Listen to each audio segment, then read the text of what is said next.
you kid, you know what you're doing?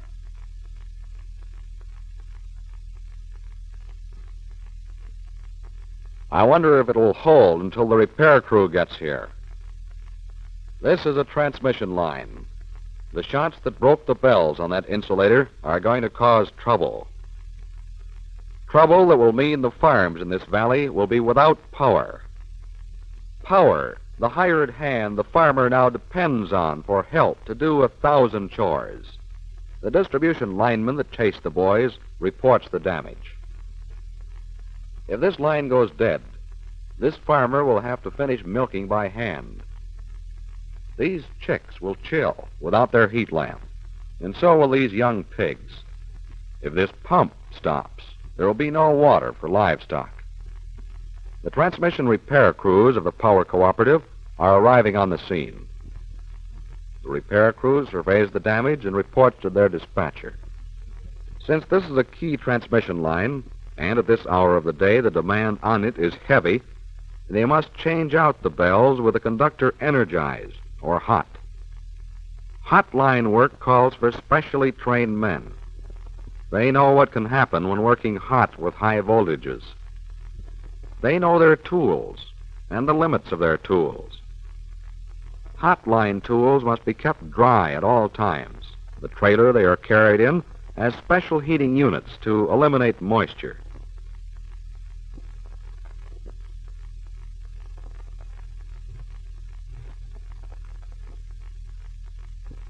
The baker board comes up and is secured to the pole. One of the linemen can now work on it. The cradle goes in place and is attached to the conductor.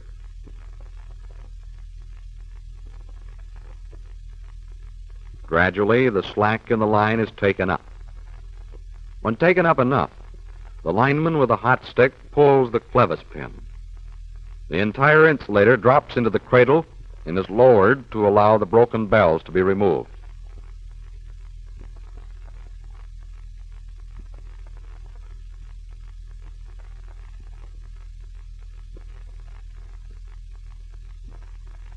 With the new bell snapped into place, the cradle is raised into position and the clevis pin replaced.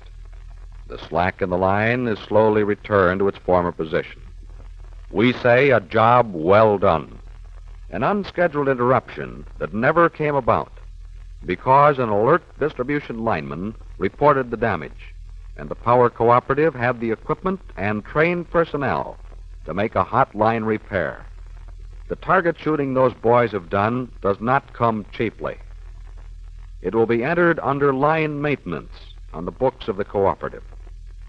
Unscheduled interruptions of service are a problem with every power cooperative.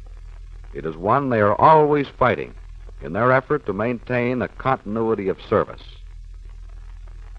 Let's visit East River Electric Power Cooperative. Learn more of this problem and how they maintain the continuity of service. This power cooperative serves 21 distribution cooperatives in eastern South Dakota. At present, their principal source of power is the Bureau of Reclamation Hydro Station at Fort Randall. Geographically, you can see the area their network covers. The Bureau's transmission lines form a rectangle within the area. There are 12 substations where East River takes its power. East River's transmission lines blanket the area. Distribution cooperatives get power at 47 substations. The Bureau lines provide a loop within the area covered. One section of the Bureau line could go out, and service can still be maintained to all other sections. Continuity of service is important to a power cooperative. Therefore, East River provides for looping wherever feasible. For example, let's take this section between these two substations. Here is a situation where looping would not be practical. The distance between these two subs is about 55 miles. It is ranch land and thinly populated. Maintenance of substations and transmission lines is imperative, for there is always a demand for energy from the lines 24 hours a day, 365 days a year. Thousands of man-hours are spent patrolling the transmission lines, a constant check to prevent trouble. Air Patrol quickly locates line damage after bad storms. Also, it can make periodic inspections of the entire network faster. Climbing patrols are necessary and time-consuming. The hardware, conductor, and insulators are checked at every structure. The transmission network is vulnerable to interruptions of service at many points. The principal point where unscheduled interruptions occur is at the insulator. The millions spent for generating stations, substations, and transmission lines would be for naught were it not for the insulator and the job it does to hold the network together. The insulator supports the conductor or wire at every pole on its way to the members' farms. It keeps the electrical energy in the conductor from passing to the crossarm and down the pole to the ground. Insulators can do this because they are made from a non-conductive material, such as glass or porcelain. See how the porcelain isolates the metal parts here and here? This is a safety zone through which no energy can pass.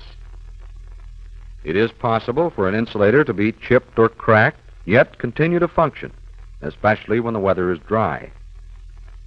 A heavy dew or thunder shower can change the situation quickly. Let's illustrate. Moisture and dirt or dust are perfect conductors. If not discovered in time, the arcing can set the crossarm and pole ablaze. Insulator failures come from a variety of causes. Sometimes, in spite of careful inspection, both at the factory and before installation, a defective insulator is put up. Defects in manufacture or faulty installation account for but 2% of all insulator failures. Lightning causes some insulators to fail. However, lightning arresters, ground fault neutralizers, hold this cause of failure down to 25%. Damage to insulators and conductors by moving buildings under them without calling the electric cooperative can be fatal when inexperienced people try to do this work. By far, the greatest cause of insulator failure is caused by vandalism, thoughtless or malicious vandalism. That is the boss of the transmission crew. Let's see what he'll tell us about insulator damage. Here is a pile of broken insulators, every one the result of vandalism. They represent 80% of all interruptions of service from insulator failure. They represent 25% of our transmission maintenance cost. To look into a new insulator bell, you cannot see into its future. But if you look closely into a broken one, you can see the story of its past. The date was October 10th. We had one heck of a storm on our hands. Our dispatchers and transmission crews were swamped, holding our network together. All maintenance trucks had been out for over 24 hours, some even longer. Wind and lightning had played havoc with our network. Insulators hit, trees over the lines down. Even livestock killed because of it. Everything that could happen, happened. But by staying on top of it, we seemed to be able to hold interruptions of service down to short periods of time. In the afternoon of October 10th, we looked into the eastern sky to see a rainbow as big as you please. The rain had stopped. It was a tired-looking bunch that brought the rigs in that night. I guess everyone had the same idea: eat supper and hit the sack. That 4:30 sun sure felt good when I was walking home that night. The late sun had dried off the sidewalks and the front lawns. The kids were playing football. My boy, by the way, is going to be a halfback. He came running up to greet me, rattled off all the team plans for the following Saturday, and finished up by telling me what we were going to have for dinner. Pot roast. Boy, can my wife fix a pot roast. Not bad for the first meal home in 2 days.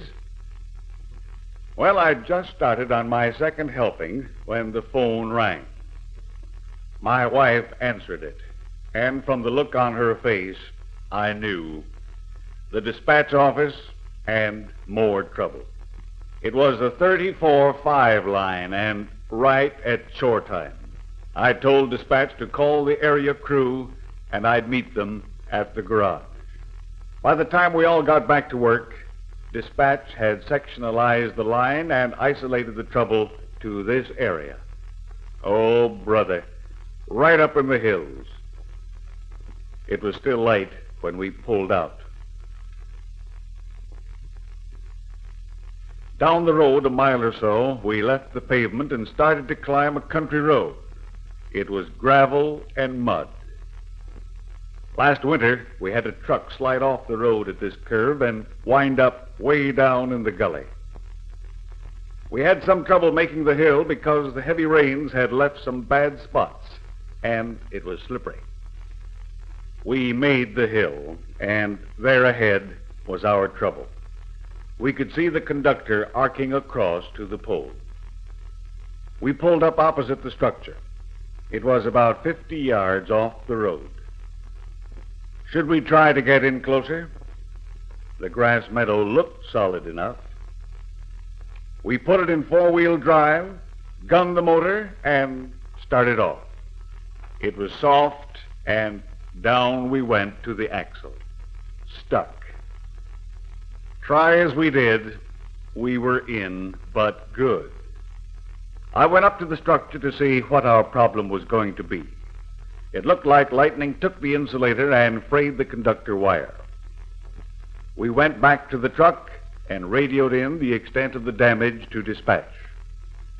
We decided to take an outage on the line so as to make a permanent repair. Someone had been playing around with a rifle. This was not lightning.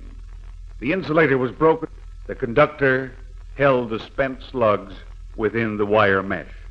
We had to drop the conductor wire and cut out pieces. We had to replace the insulator complete. It was 58 minutes later when we called in to tell dispatch the line could be put back in service. The repair took 58 minutes, yes. But getting out of that field was something else. I kept the parts of the insulator and conductor as a memento. This is the insulator, and look at this conductor wire. Wanton vandalism costs our network thousands of dollars each year.